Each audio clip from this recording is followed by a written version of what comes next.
Chaparai water fall లో బాగా enjoy చేసి ఇక నైట్ స్టే చేద్దామని అరకు అయితే వచ్చినాం మామ. ఇప్పుడు మీరు చూస్తుంది అరకులో ఉండే కాఫీ మ్యూజియం మామ. చిన్నపిల్లలకైనా పెద్దోళ్ళకైనా ఖచ్చితంగా టికెట్ అయితే తీసుకోవాలి. ఇక లోపలికి అయితే టికెట్ తీసుకొని వెళ్తున్నాము. కాఫీ ఈ చెట్టు గింజల నుంచి తయారైతాయంట మామ. ఇక మ్యూజియం లోపలికి వెళ్తే మనకు కావాల్సిన తినే ఆహార పదార్థాలు అన్నీ ఉన్నాయి మామ. అంటే కాఫీకి సంబంధించింది కాఫీ పాప్కార్న్, కాఫీ చాక్లెట్లు, కాఫీ బ్రెడ్, నానాక అవన్నీ ఉన్నాయి మామ. ఇక్కడ పేర్లు అయితే విచిత్రంగా ఉన్నాయి మామ. దీంట్లో కాఫీకి సంబంధించినవన్నీ. అరకుకు వచ్చిన వాళ్ళు రాత్రి పూట అన్నం తినరంట, కాఫీయే తింటారంట. నిజం చెప్పాలంటే ఇక్కడ కాఫీ అయితే చాలా రేట్ ఎక్కువ మామ. బయట కొనుక్కుంటే 60 రూపాయల్లో దొరుకుతాయి. మనం కాఫీ టీ తాగాలంటే లిస్ట్ అయితే ఇక్కడ ఉంది చూడండి మామ. నేనైతే కాఫీ ఆర్డర్ చేసిన 50 రూపీస్. ఇక టేస్ట్ విషయానికి వస్తే నాకైతే పెద్దగా టేస్ట్ అనిపించలేదు మామ. ఎందుకంటే బయట 10 రూపీస్ కాఫీ లానే అనిపించింది నాకైతే. ఇక ఈ మ్యూజియంలోనే ట్రైబల్స్ తయారు చేసినటువంటి బొమ్మలు అయితే ఉన్నాయి మామ.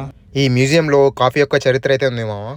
కాఫీ ఎలా పుట్టింది, ఎక్కడి నుంచి వచ్చింది, ఎలా పండించారు, దాన్ని ఎలా ఎక్స్పోర్ట్ చేశారు, క్లియర్ కట్గా మొత్తం బొమ్మల రూపంలో చూపించారు. అరకు ట్రైబల్స్ ఏ విధంగా ఈ కాఫీని పండించారు అనేది కూడా క్లియర్ కట్గా ఉంది మామ బొమ్మల రూపంలో. మీరు అరకుకు వస్తే మాత్రం ఈ ప్లేస్ని ఖచ్చితంగా విజిట్ చేయండి మామ. సూపర్గా ఉంటుంది ప్లేస్ అయితే.